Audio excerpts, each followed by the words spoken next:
Okay, so I've got spatula and I'm just going to smooth this on to the arm. Maybe this is going to be a better Sorry, I will. Yeah, no, I was just thinking.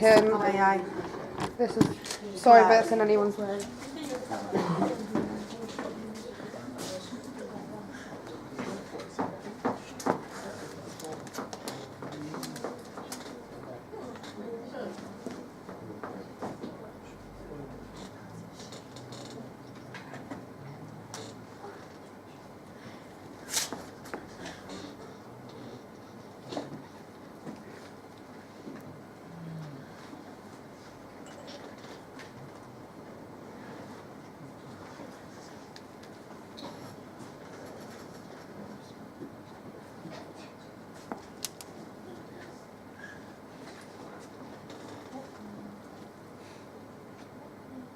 Okay, so I've applied that onto Julie's arm, and around the edges I've just smoothed off so that it doesn't look like I've got a great big blob of something on her arm, so you obviously want the edges to blend in.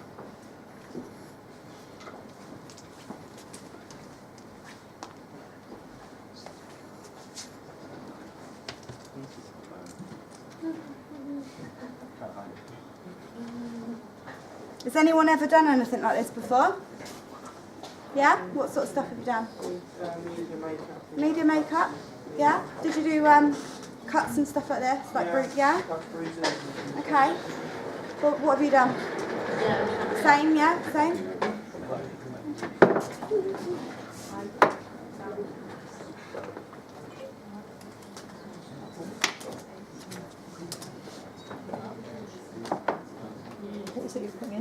Okay, so this is some what we like to call fresh scratch. Now, fresh scratch is a form of fake blood, but it looks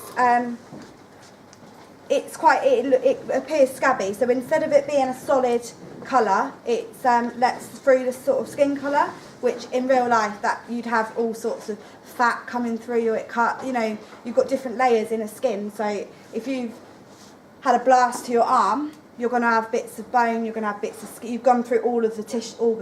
You're going to have bits of gristle, fat, all sorts merging around in there. So we don't like to use colours that are a solid colour. We like to use things you can see through, you know, things like that. Normally I'd have another bowl of silicone ready, but because I had some left, I've just added the blood into that. So it's not waste product. Because like I said, this stuff is very expensive. Okay, so when, you know I said about silicone goes off very quickly. Obviously now I've put it onto Julie's skin, her body temperature is actually helping my product to warm up a lot, okay? So I'm just going to make some indents into the silicone of where I want them to be. I'm just going to slice down the arm and then across the hand. Does that hurt? No. See, I sometimes think, oh, I've just scraped them really hard. I haven't. The silicone's that it's quite thick, so actually when I'm doing this down her arm, I've just actually cut open the silicone. I'm not really touching the skin underneath.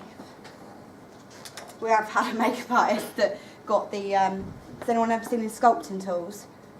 Yes. Yeah, like they look like dentist tools as well. We've had a girl that's gone, oh, I'm just going to use, I was like, no, I don't think we won't use that actually. Like she just started with the company and she's got this sculpting tool / dentist tool out and gone to go like that down someone's arm. And I was like, no, plastic only or wooden spatulas. That's all we're going to use.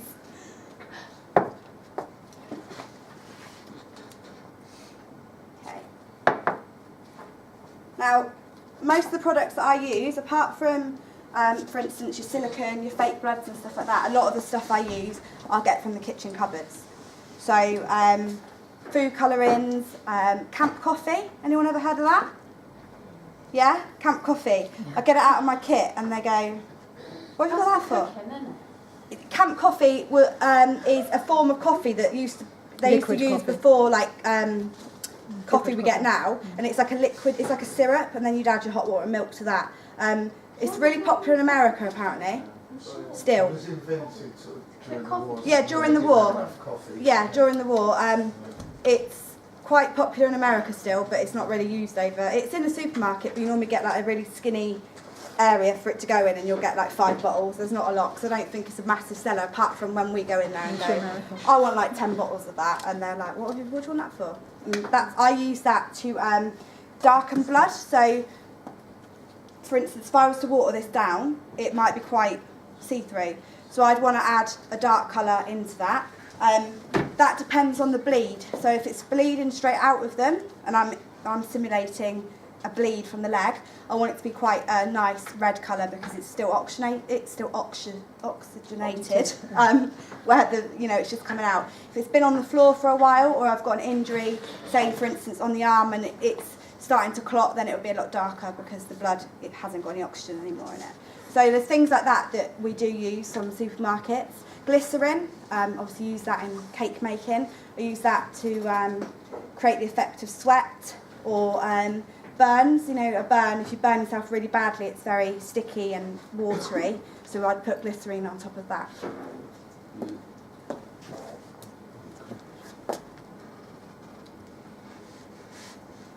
Okay, so this now, for men, is a lot more, it can hurt.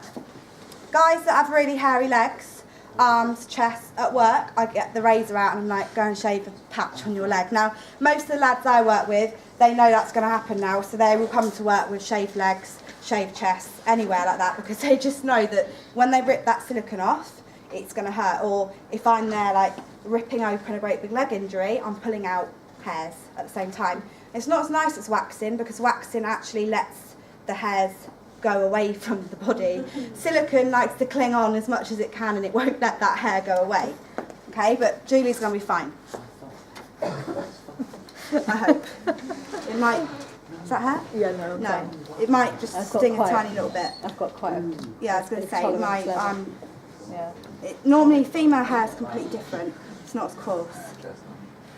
So, I've already put my indent in there. Now I'm just ripping it open to the way I want it to go. So I want it to be pulled that way, or I might want it that way, I might want to break that one up. So the idea is, this now looks like flaps of skin. Everyone see that? Yeah? So do you see what I get about silicone being the closest thing to the skin form? Now my colour matching of Julie's skin today was a complete guess, okay? So if I was going to be doing this, this is a little bit too pale for Julie. So next time, obviously, I'd match up your skin colour a little bit better, but it's okay for today. So yeah, we've got our skin now.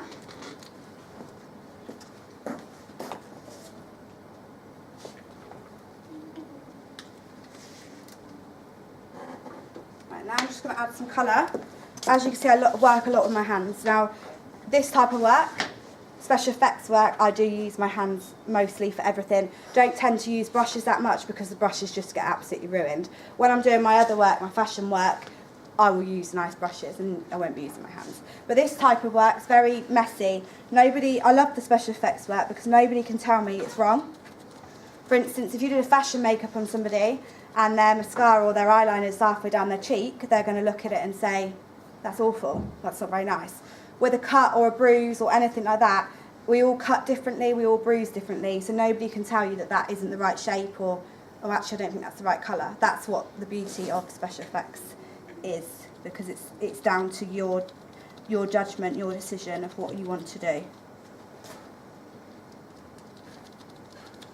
Now you don't have to pre-colour it, you don't have to do that, but I just like to put a little bit of definition into underneath my skin.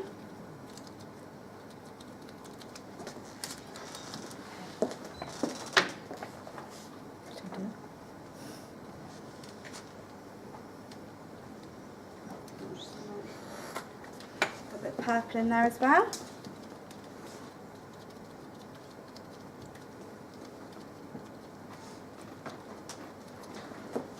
I always find that less is more. So sometimes I look at an injury and I think, oh, I've gone too far, I've gone too far. But it's getting that balance between have I gone too far or haven't I gone too far.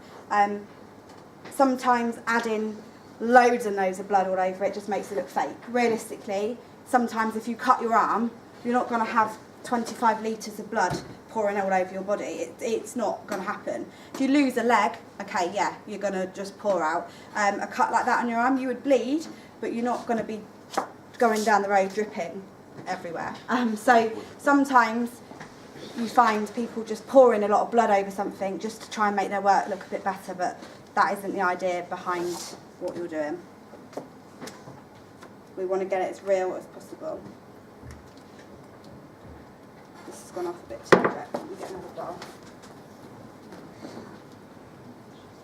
So now I've got that problem, like I said, I've heated it now and now I can't use it because I've let it go off, okay? So this is what happens. You get that. Okay? That is useless to anybody now. Like, I can't do anything with that. The only thing I might use that for is, you know, the prosthetics I showed you, the amputations, the insides of those, I might break that up and stuff it in there and do all bits of gory stuff like that.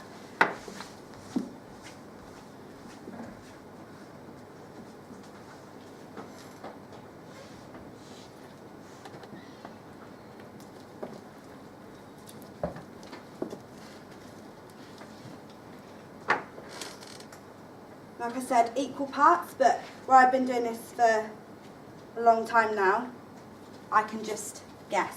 If I got you guys to do it now, I'd have measuring spoons out and you know, you make sure that you had equal parts, but because I have been doing it for a while, I don't really need that anymore.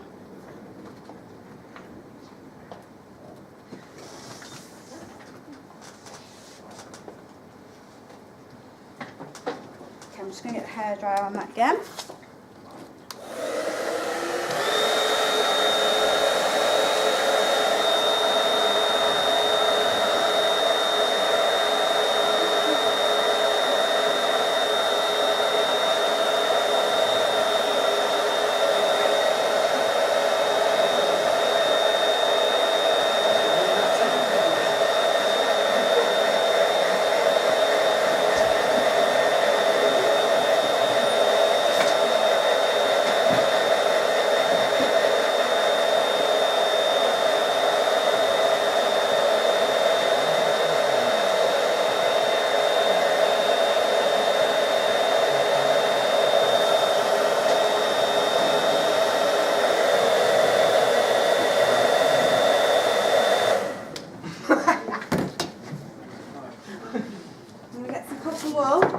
This is a nice cheap product. You know, it costs you a couple of quid. I'm going to add that into my silicone mixture. Now this is how we get the texture of the inside of your body. Yeah, flesh. Who said that? That's good. I forgot the word then completely. Okay.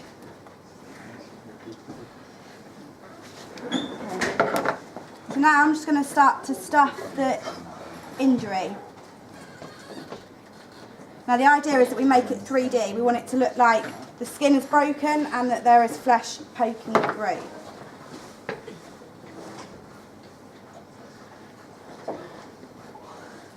I'm wearing gloves, and that is really unusual for me to be wearing gloves. Normally I end up covered in stuff, but today I haven't got my work clothes on, so I thought I'd better be good.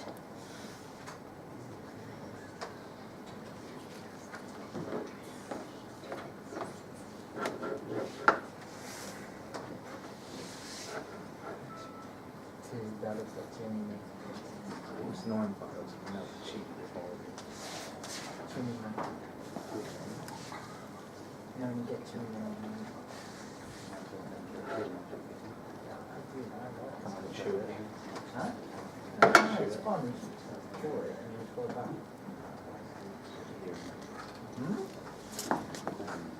How is it?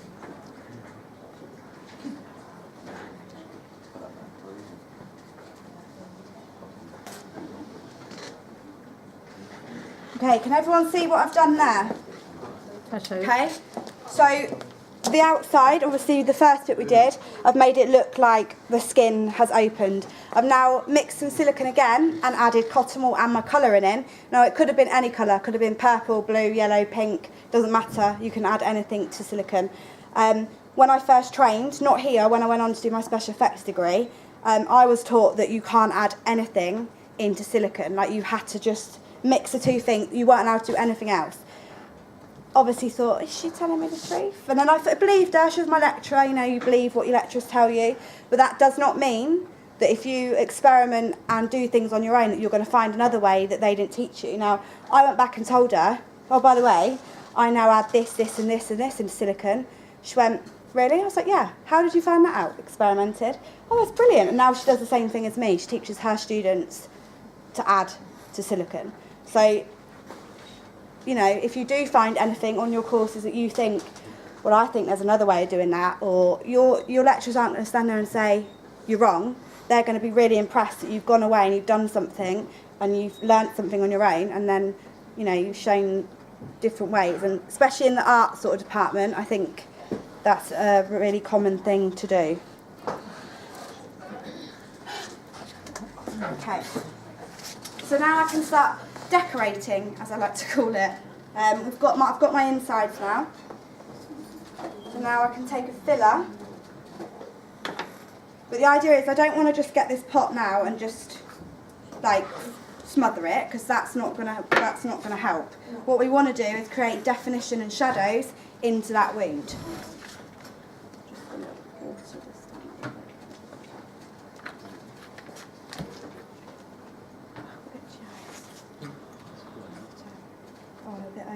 That's all right, it's fine. I can do the other bit later. That's me thinking it wouldn't have taken a while. Okay, so I've got my filler. Yeah, nice and disgusting. So I'm going to start adding this in to my injury.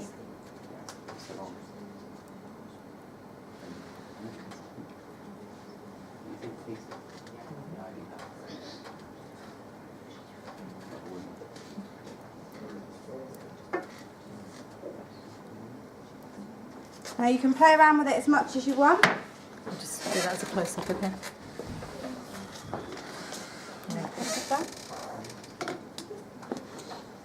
But like I said, the idea is not to smother your injury in fake blood just because you think it's going to make it look better. It won't. You know, you need to create the definition, which is what I used to do when I first started, because I used to just think, oh, the bloodier it is, the better it's going to look, when actually that's not true.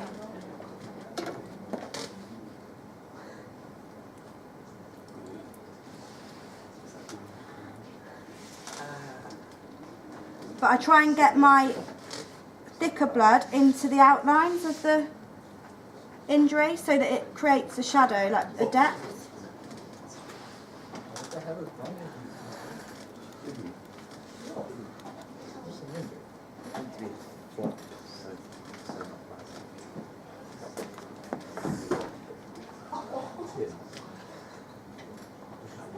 Okay, and then once I think that that's finished, I have this product, but today I'm not going to get this out because Julie will not remove it. This is what we like to call charcoal powder. Now it is charcoal blended down and grinded into really small particles.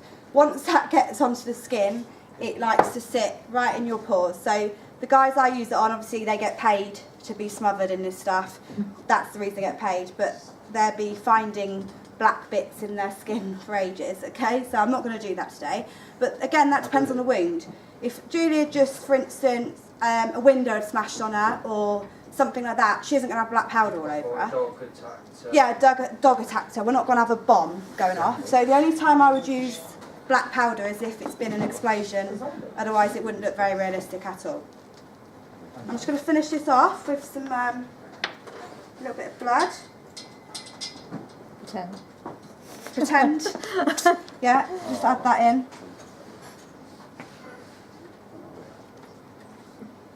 Oh, on the floor. Clean that up. Okay, and there we have my finished injury.